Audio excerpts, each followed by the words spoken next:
Well, congratulations. I can tell you're tired, but other than that, how are you feeling? I feel good. I feel Microphone. I feel content. I feel content. I listened to my coaches. I followed a game plan that wasn't necessarily easy. I think the majority of the people thought that I didn't have the cardio or the heart or the endurance to wrestle for all 3 rounds.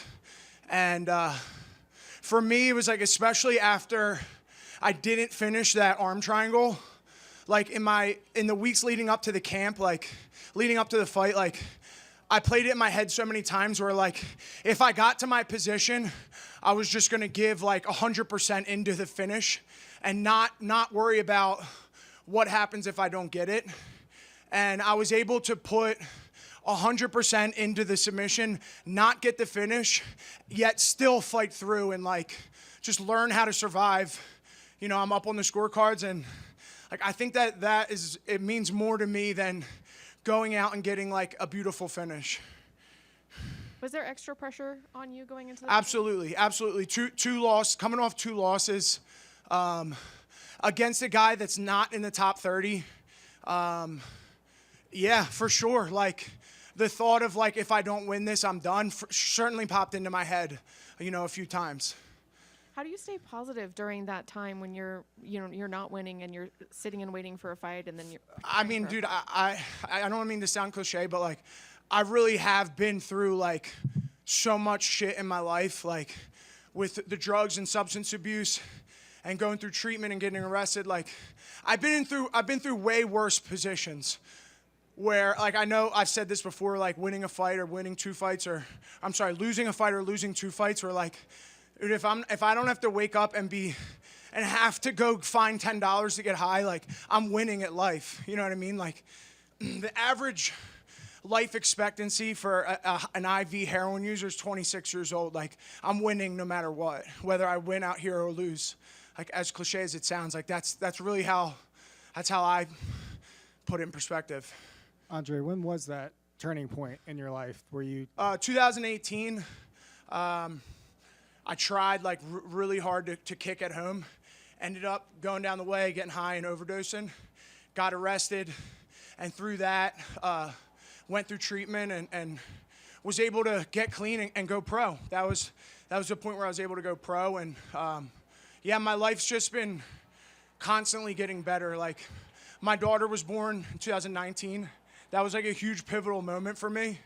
Now I have 3 kids, so like.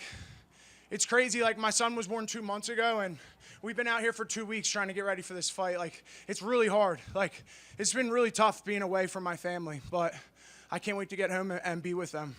So you were an amateur fighter when you were still in addiction and everything? Yeah, I was like winning too, but I was like really getting worse and worse. Like my body was depleting. Like I was getting just worse and worse and worse. And me overdosing was like my act of providence, they call it, but that was like what I couldn't stop. Like I tried a million times to stop getting high and I couldn't. And that happening was like an interference from God, and that's really what helped me. Like I could never stop on my own. And tell me more about the game plan coming tonight. Obviously, wrestle.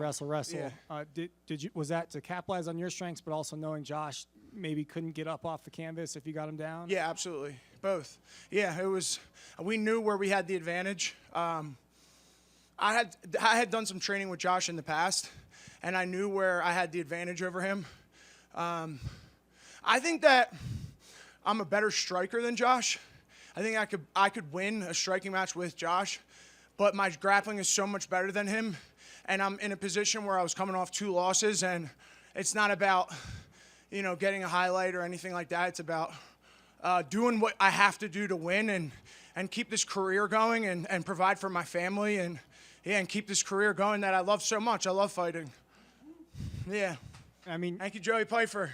You mentioned, obviously, with what you've been through in your life, coming off some losses is not like the lowest point that you've ever been through. But yeah. What do you hope tonight, how can this kind of springboard you forward here? I just think that it puts me in a position where there's some fun matchups. Like, I'm not asking for a top 10 guy. I'm not asking for a top 15 guy, but there's a lot of matchups that I've mentioned multiple times. Some really good grapplers out there that I think everyone in this room knows that I've asked for in the past, and I think it puts me in a position where that can become possible. And how big is your wife, your kids? I mean, just kind of been in this new chapter of your life since you. My wife used to be big, but she doesn't lift anymore. She'll be back though. Yeah. How big? What? No, keep going with your question. How big of support have they been? Oh, big of just in this support. new Okay, chapter? you had to clarify that. They're awesome. Like my girlfriend has carried the load this entire camp. Like being with the baby. Like I don't like she gets up with him, and in the middle of the night, she knows I practice the next day. It's like that's huge. You know, I mean, we both have a kid of our own, so like. She's really just stepped up to the plate, you know, and she had her dreams, and she thought she was big at one point and loved working out and doing jiu-jitsu, but she put that all aside for me. And you mentioned the conditioning aspect. Obviously, Josh probably had the advantage. You thought maybe some people didn't think you could wrestle for 3 full rounds. How did you feel out there, especially in those second and third rounds, and the third one as he came at you right at the start of that round? Just all heart, really. I felt exhausted. I feel like I'm at maybe 5,000 feet in elevation or something. Like, I don't really know. Yeah, 50 to 100. That's how I feel. Yeah.